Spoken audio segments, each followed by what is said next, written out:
Hey, horror fans! Once again, it is me, the Horror Miser Money G. It's time to review the latest psychological horror picture, or you might say religious horror film. It is the one starring Sydney Sweeny. Yes, it is time for me to reveal Immaculate. Yes! Very interesting this one was. Y'all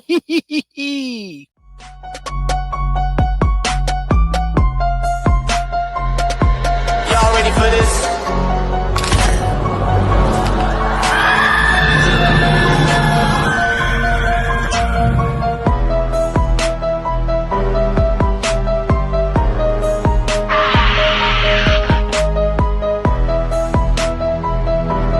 Hey, horror fans! Once again, it is me, the Horror Miser Money. Now, Immaculate is a 2024 American psychological horror film that was directed by Michael Mohan and the screenplay by Andrew LaBelle.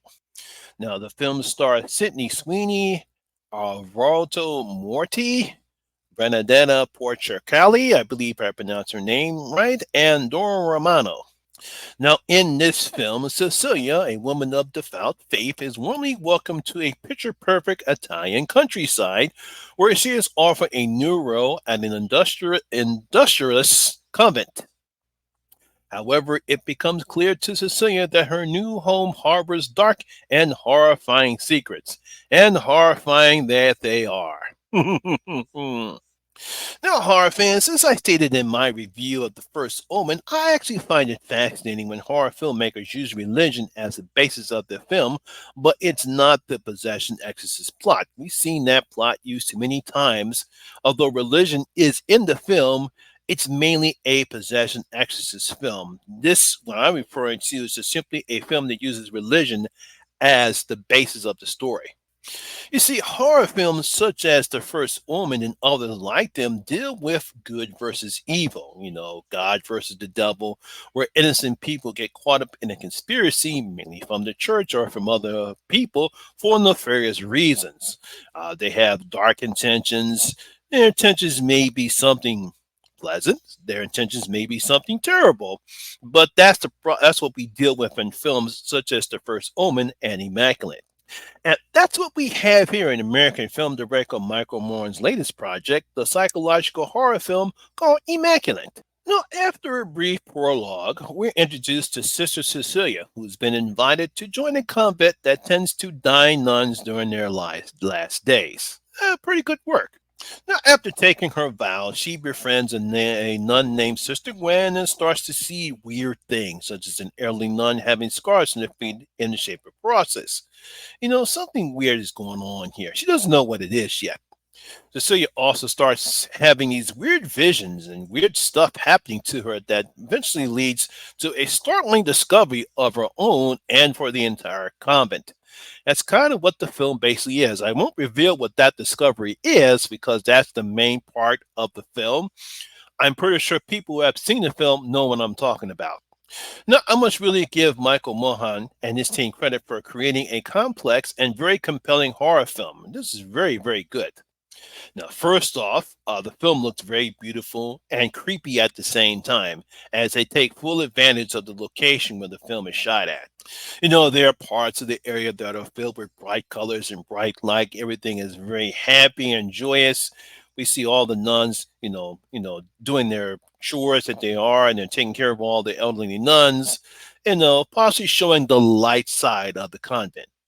And at the same time, we get to see the dark, dreary, and creepy looking areas around the convent, reflecting the evil that is happening in the convent. This goes into how the film is made and also the cinematography that was done in the films. You really have to give the cinematographer credit because this gives the film the right type of atmosphere you need for a place like this. Despite this being a place of worship or a place of God, there are nefarious things taking place here, as we saw in the beginning of the movie.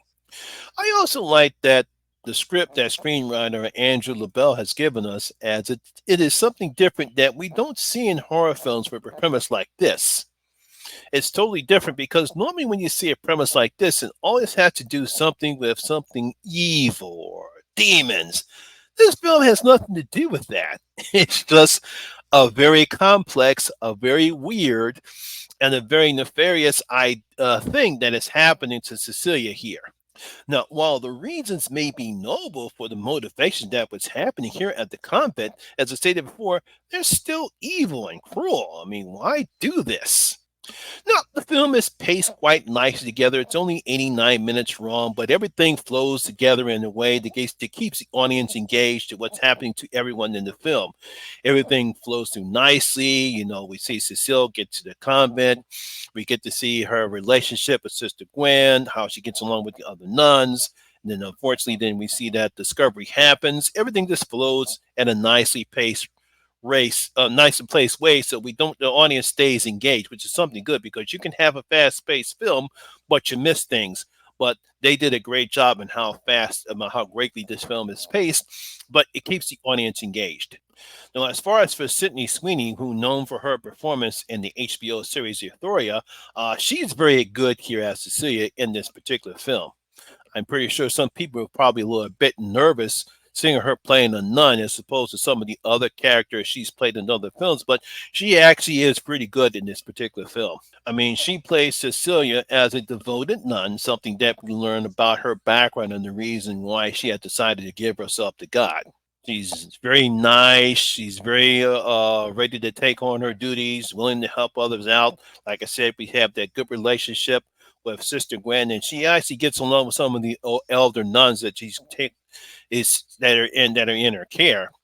However, when the discovery happens and the reasons why they did, she's also determined to do the right thing. She's also scared and she's also fearful because this goes against all her belief system that she is made for our life, and she conveys that very well on the screen here. We see her pain, we see her fears. Sydney does a pretty good job in expressing all those emotions in this film. And her performance carries the film just like how Neil Tiger Free's performance carried the first Omen. And you're going to get a lot of comparisons. Sydney Sweeney's performance and Neil Tiger Free's performance in both these films. Now, Spanish actor Alvaro Morte, he's pretty good as Father Sal Tedeschi, who we believe he has Cecilia's best interest at heart, but then again, I won't say much because I don't want to spoil anything. Kind of sets everything up. So when it does happen and everything changes, which I thought was perfect. I mean, all the actors do a fine job here, creating a very tense, wild, and very brilliant horror film here. Now, as I stated before, I'm sure all horror fans will be making comparison between this film and The First Omen, as both films have similar premises involving nuns and the conspiracy surrounding them. Now, we do get some gory moments that happen in the film, although I wouldn't say they're not as intense in the first Omen, but we do get some gory moments in this particular film right here. But this doesn't have any real type of jump scares. They don't do that in this particular film. I thought that was pretty good because just the premise of the issue and what's happening to Cecile and the reasons why, that alone makes up for the lack of jump scares.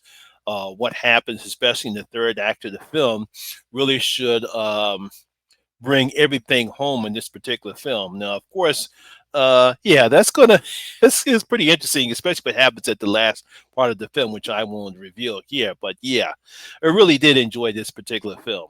So I'm going to give Immaculate 4 out of my 5 bloody gold coins. This is a very well acted film, very well directed. It's very complex, compelling horror story. I love, obviously Sydney Sweeney does a good job.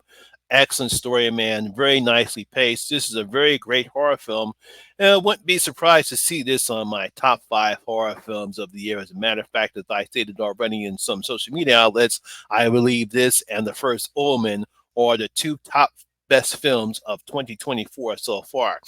I have not seen Late Night with the Devil yet, so I have not seen that. So I haven't seen. There's a couple other films that I want to see. I have not seen Sting. I have not seen Late Night with the Devil yet. I will be seeing Abigail this weekend, so we'll see. But as of right now, this and The First Omen are the 2 best horror films so far in 2024.